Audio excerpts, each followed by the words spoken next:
আল্লামা রুহুল আমিন সাহেব রহমাতুল্লাহ আলাইহি ও বাবাজি পীরের আটচালার ভিতরে দাঁড়িয়ে উনি কোরআন ও হাদিস দিয়ে এত সুন্দর করে ওয়াজ ও নসিহত করছিলেন। ওই ওয়াজ ও নসিহত মাওলানা নেসারউদ্দিন আহমেদ রহমাতুল্লাহ আলাইহি শ্রোতাদের মজলিসে বসে আল্লামা হুজুরের ওয়াজ শুনছিলেন।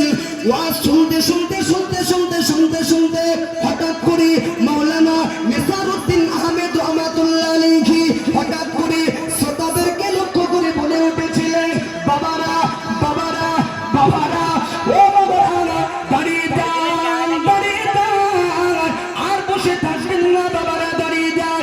আমি মাওলানা নেসারউদ্দিন, আমি আমার চামড়ার চোখে দেখতে পাচ্ছি, চোখ যদি আল্লাহ তোমাদের দিয়ে থাকে গো বাবারা, অন্তরের চোখটা একটা বার জ্বালিয়ে দেখেলা।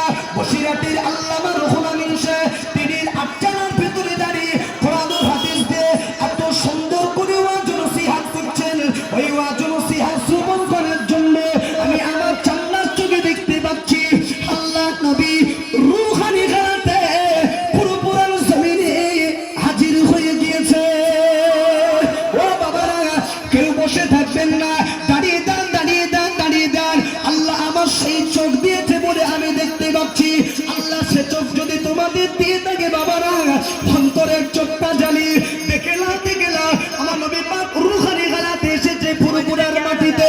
তবে নবী একা আসেননি, আমার নবী পাকের সঙ্গে বিশিষ্ট 5 জন সাহাবা এসেছে। সাহাবী আবু বকর রাদিয়াল্লাহু আনহু, হযরত ওমর রাদিয়াল্লাহু আনহু, হযরত উসমান রাদিয়াল্লাহু আনহু, হযরত আলী রাদিয়াল্লাহু আনহু। এই 4 জন ব্যতীত আমার নবী পাকের সঙ্গে আরো একজন সাহাবী এসেছে, যিনি হলেন মদিনার মসজিদে নববী শরীফের মুয়াজ্জিন, নাম হলো হযরত বেলাল। এই 5 জন সাহাবাকে নিয়ে আল্লাহ নবী রূহানি হালাতে পুরোপুরান জমিনে হাজির হয়ে গিয়েছে। নারে তাকবীর, জোরে দেন নারে তাকবীর। হ্যাঁ, নবী দিবসের মজলিস, শুধু মানুষ আমরা আসি বসি হাজির থাকি, ভাবার কোনো জায়গা নেই।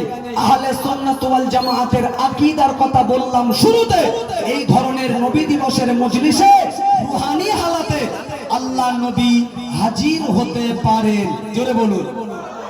এই মুহূর্তে মজলিস থেকে কেউ একজন যদি প্রশ্ন ছুড়ে বলে, মহাশয় আপনি যে তথ্যটা দিলেন এটা বুখারী শরীফের কত নম্বর হাদিসে আছে, আমি কি জবাব দেবো বলেন?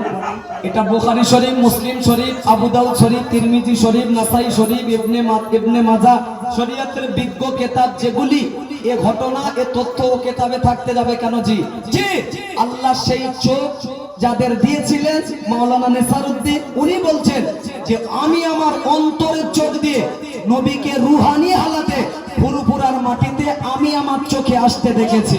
অতএব তার জীবনীতে এই তথ্য তিনি লিখেছেন। অতএব কেউ যেন আমরা এ বিষয়ে খারাপ কোনো মন্তব্য বক্তব্য পেশ না করি। যে নবী যেমন আসতে পারে রূহানি হালাতে। দ্বিতীয় কথা বলছি, অগণিত নেককার জিন যত আছে এই ধরনের মজলিসে অগণিত নেককার জিনেরাও এসে বসে যায়। জোরে বলবেন না?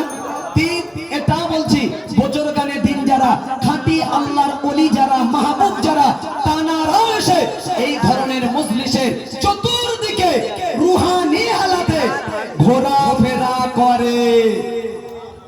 হ্যাঁ, যদি বলেন কেমন, টুক টুক টুক টুক করে যদি কোটেশন তুলতে থাকি, আল্লাহ রাজি থাকলে বলা যাবে ইনশাআল্লাহ। কিন্তু আমি সেদিকে যাব না। কেন জানেন? আজকের মূলত এই মজলিস শুরুতে বললাম খাস করে আমার নবীর শানে মজলিস, নবী দিবস উপলক্ষে। কথা ঠিক কিনা? সেই নবীকে নিয়ে দুটো কথা না বললে আপনাদের অন্তরটা ভিজবে না, না কলিজার জ্বালা ঠান্ডা হবে না। এর জন্য নবীর শানে দুটো কথা আলোচনা।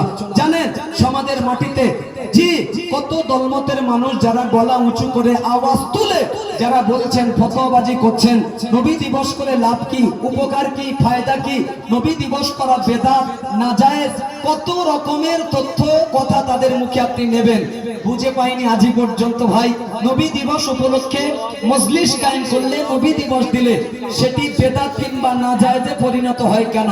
যে এই যে নবীর সামনে আলোচনার টেবিল তৈরি করে নবী পাকের জীবন আদর্শের উপরে দুটো কথা হবে, আল্লাহ রাজি থাকলে বলুন তো, নবী পাকের বাল্য জীবন, নবুয়তি জীবন, সাংসারিক জীবন, পারিবারিক জীবন, ইসলাম প্রচারের জীবন, যে কোনো একটা দিক বেছে নিয়ে